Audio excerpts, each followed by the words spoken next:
Hello everyone, তোমাদের সকলকে welcome to বাংলার ব্যাকবেঞ্চার ইউটিউব চ্যানেলের নতুন একটা ভিডিওতে। তো আজকের ভিডিওর টপিক হচ্ছে তোমরা যারা 2025-এ ডিপ্লোমা ইঞ্জিনিয়ারিং করবে ইন সিভিল ইঞ্জিনিয়ারিং ব্রাঞ্চে, তো তাদের জন্য যে তোমরা কিভাবে চয়েস ফিলিং করলে মানে একটা ভালো কলেজ পাবে সিভিল ইঞ্জিনিয়ারিংয়ের জন্য, অন্য কিন্তু ব্রাঞ্চের জন্য নয়, আলাদা আলাদা ব্রাঞ্চের জন্য আমি ভিডিও আনবো এবং তোমরা কোন ব্রাঞ্চের ভিডিও দেখতে চাও সেটাও কমেন্ট বক্সে জানিও। তো আপাতত এই ভিডিওতে সিভিল নিয়ে আলোচনা করব যে সিভিল ইঞ্জিনিয়ারিং স্টুডেন্টরা কিভাবে তোমরা চয়েস ফিলিং করবে, মানে কলেজ সাজাবে। এবার দেখো, ব্যাপারটা হচ্ছে কলেজ সাজানোর একটা নির্দিষ্ট ইচ্ছা থাকা উচিত। মানে ধরো তোমার একটা ইচ্ছা থাকে যে আমি বাড়ির কাছের কলেজে ভর্তি হব, আবার অনেকের ইচ্ছা থাকে যে আমি টপ কলেজে ভর্তি হব। যার র্যাঙ্ক ভালো থাকে সে হয়তো টপ কলেজের জন্য চেষ্টা করে, অনেকে টপ র্যাঙ্ক ভালো থাকা সত্ত্বেও অনেকে বাড়ির কাছে পড়াশোনা করতে ইচ্ছা থাকে। তো টোটালি ডিপেন্ড করছে তার উপরে। তো আমি যে মানে দিকটা লক্ষ্য রেখে আমি বলবো কলেজগুলোর নাম, সেটা হচ্ছে যে ভালো কলেজ, মানে যারা ভালো স্টুডেন্ট তারা কিন্তু ভালো কলেজে ভর্তি হওয়ার জন্য চেষ্টা করবে বেশিরভাগ স্টুডেন্ট। তো ভালো কলেজ মানে কোনগুলো আছে সিভিল ইঞ্জিনিয়ারিংয়ের জন্য, সেগুলো আমি আজকের এই ভিডিওতে তোমাদেরকে এক এক করে বলবো। শুধুমাত্র কলেজের নাম নয়, সেই কলেজটা মানে কোন ডিস্ট্রিক্টে অবস্থিত এবং সেই কলেজে কটা সিট আছে ফার্স্ট ইয়ারের জন্য, এবং সেই কলেজটাতে মানে কি গভর্নমেন্ট কলেজ না গভর্নমেন্ট স্পন্সর কলেজ, সেটা নিয়েও আলোচনা করবো এই ভিডিওতে। তো প্রথমে বলি যে সিভিল ইঞ্জিনিয়ারিংয়ের জন্য সবথেকে ভালো যে কলেজটা হবে তোমরা ফার্স্ট চয়েসে রাখতে পারো, সেটা হচ্ছে আচার্য প্রফুল্লচন্দ্র রায় পলিটেকনিক কলেজ। দেখো, এই কলেজটা কিন্তু সব ব্রাঞ্চের জন্য ভালো, এক নম্বর কলেজ। আমরা এপিসি রয় পলিটেকনিক হিসেবেও কিন্তু আমরা জানি। এই কলেজটা হচ্ছে 24 পরগনা, সাউথ 24 পরগনাতে অবস্থিত। এই কলেজটা হচ্ছে গভর্নমেন্ট একটা কলেজ। তারপর হচ্ছে আসানসোল পলিটেকনিক, সিভিল ইঞ্জিনিয়ারিংয়ের জন্য খুব ভালো একটা কলেজ আসানসোল পলিটেকনিক, যেটা ধাতকাতে অবস্থিত। ধাতকাতে, ঠিক আছে, এটা হচ্ছে বর্ধমান পশ্চিমে অবস্থিত এবং এই কলেজটা গভর্নমেন্ট একটা কলেজ। কলেজটা অনেক পুরনো একটা কলেজ, খুব ভালো কলেজ। এইখানে আমার কাকার শালা পড়ছে এখন আপাতত মাইনিংয়ে, তাই আমি ভালো করে বলতে পারছি। তারপরে আসছে কেজি ইঞ্জিনিয়ারিং ইনস্টিটিউট, বাঁকুড়াতে অবস্থিত। কেজি ইঞ্জিনিয়ারিং খুব ভালো একটা কলেজ কেজি ইঞ্জিনিয়ারিং ইনস্টিটিউটটা, এটা গভর্নমেন্ট একটা কলেজ এবং এই কলেজে সিট সংখ্যা আছে 63টা। সিভিলের জন্য সিট সংখ্যা 63টা, আর আসানসোলের সিট সংখ্যা হচ্ছে 32টা, আর আচার্য প্রফুল্লচন্দ্র রায় পলিটেকনিক কলেজে সিট সংখ্যা হচ্ছে 63টা। তো ফার্স্ট সেমিস্টারের স্টুডেন্টদের জন্য মানে সিট সংখ্যা একটু বেশি থাকে, কিন্তু সেকেন্ড ইয়ারের স্টুডেন্টের জন্য কিন্তু এত সিট সংখ্যা থাকে না, খুব কমই কিন্তু সিট সংখ্যা থাকে, 8টা 10টা, কোনো কলেজে 6টা এরকম সিট সংখ্যা থাকে। তো কেজি ইঞ্জিনিয়ারিং কলেজটা হয়ে গেল। তারপরে আসবো Purulia polytechnic college. Purulia polytechnic, old Purulia, মানে যেটা অনেক পুরনো কলেজ, সেই কলেজটা কিন্তু খুব ভালো একটা কলেজ সিভিল ইঞ্জিনিয়ারিংয়ের জন্য। কলেজটাতে 95টা সিট আছে ফার্স্ট সেমিস্টারের জন্য, 95। পুরুলিয়া ডিস্ট্রিক্টে অবস্থিত, এটি একটি গভর্নমেন্ট পলিটেকনিক কলেজ। তো এই কলেজগুলো ভালো। তারপরে Acharya Jagadish Chandra Bose polytechnic college, civil ইঞ্জিনিয়ারিংয়ের জন্য খুব ভালো একটা কলেজ।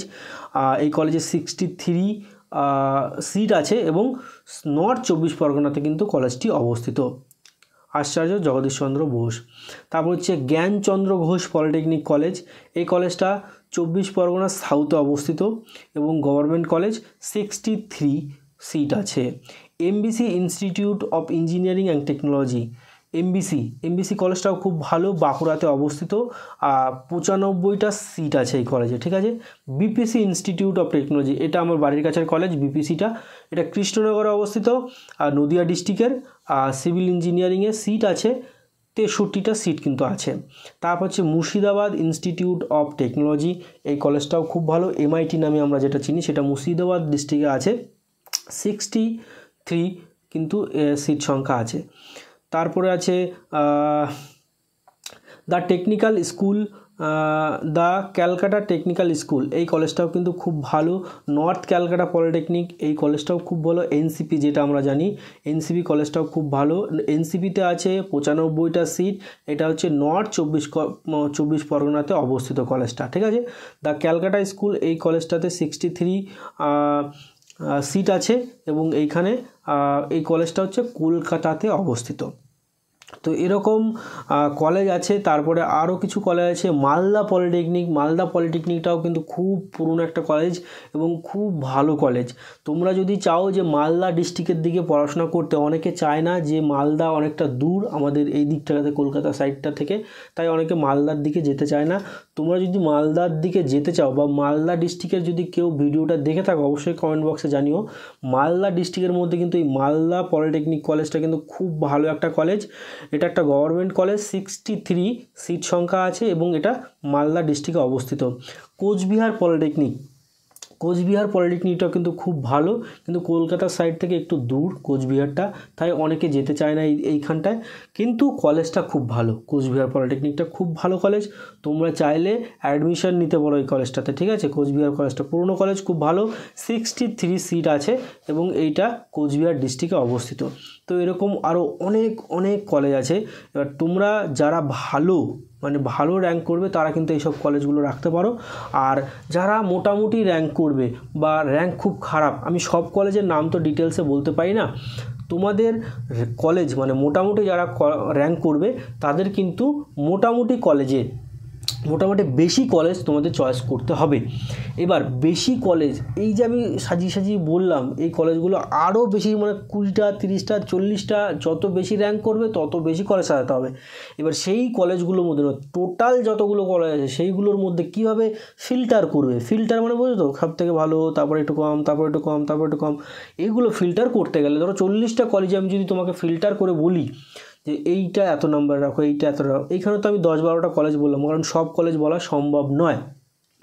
তো তোমরা যদি চাও আমার কাছ থেকে পার্সোনাল গাইডেন্স পেতে, যে দাদা আমি সবগুলো কলেজ, যেহেতু আমার র্যাঙ্ক খারাপ হয়েছে, সবগুলো কলেজ আমি পরপর সুন্দরভাবে সাজাতে চাই যাতে আমি ভালো একটা কলেজ পাই, তো তাহলে তোমাদের কি করতে হবে, তাহলে আমার যে জয়েন অপশন আছে, চ্যানেলের নামের পাশে যে জয়েন অপশন, এইখানে 89 রুপিস পেমেন্ট করে তোমরা কিন্তু একটা মেম্বারশিপ নিতে পারো। মেম্বারশিপ নেওয়ার পরে জাস্ট কমেন্টে বলো যে দাদা আমি মেম্বারশিপ নিয়েছি, তাহলে আমি কিন্তু আমার ফোন নাম্বার দিয়ে তোমার সঙ্গে কন্ট্যাক্ট করে নেব। এবং শুধুমাত্র সিভিল ইঞ্জিনিয়ারিং নয়, ইলেকট্রিক্যাল, মেকানিক্যাল, ইলেকট্রনিক্স, মাইনিং, সব ধরনের কলেজের কিন্তু এরকম ভিডিও আসবে। তো তোমরা কিন্তু চ্যানেলটিকে সাবস্ক্রাইব করে রেখো যদি মনে হয় যে তোমাদের হেল্প হচ্ছে এই ভিডিওগুলো দেখে। তো তোমাদের যদি কোনো কোশ্চেন থাকে, আরও কোনো বিষয়ে যদি তোমরা জানতে চাও, অবশ্যই কমেন্ট বক্সে কমেন্ট করে জানিও। তো ভিডিওটা এখানে শেষ করছি। ভালো থেকো, সুস্থ থেকো এবং নিজের ফ্যামিলিকে নিয়ে হ্যাপি থেকো। Thank you.